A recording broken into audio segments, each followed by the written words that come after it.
Sheri surprise ndagukunda cyane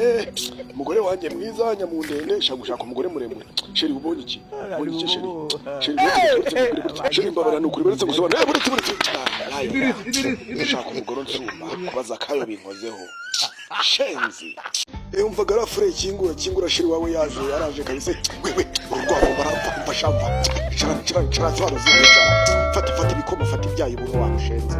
ndiko shaka kuza abandi bana bari ndiko waruzingo kujya ukurikira mama wawe ubujyaye wagiye uguma mu rubuga ugakina n'abana bagenzi bawe shenzira ntukivage muri business z'abantu bakuru shenze Idris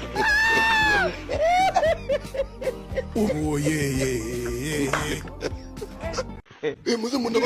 munabare mwabashenze ibishesha mani mubanguke turikuza mani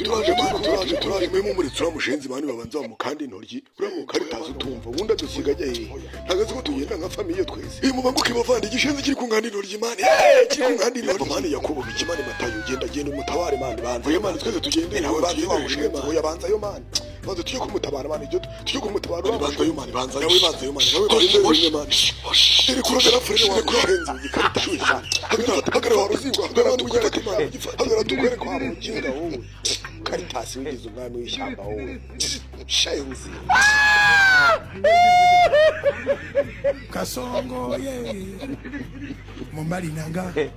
umwana w'inkende amakuru pasika nziza ufite agasura gahurutuye nk'akamuserebende igitera walahe kino gitera ariko kirashaje shenze yabonye namwihoreye abana abantu sha wagishuye nikoje nimushaje wa mushoya wamukarita somaze guhaga ibivange byo kuri pasika uza kumpagiraho sha shenze wowe Songo mbona wewe kano gatafari mbega nyashi shaka gatafari kaba kanuka mbega umuhumetso abana abantu kuki bakunda nyashi numva zibamo imihumetso idahumura neza shenzi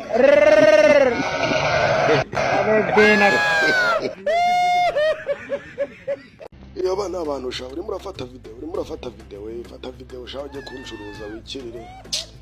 mwankweye mu ishyamba abana abantu nk'ubuhugu kuki mwamwiyenza ku bana b'inyamaswa kuko abashenzi bantandukanyije na famiye bishenzi stress zirinda kunyica byaramfungiranye hano hantu sha abana abantu sha murakicwa n'uburoro shenzi Idris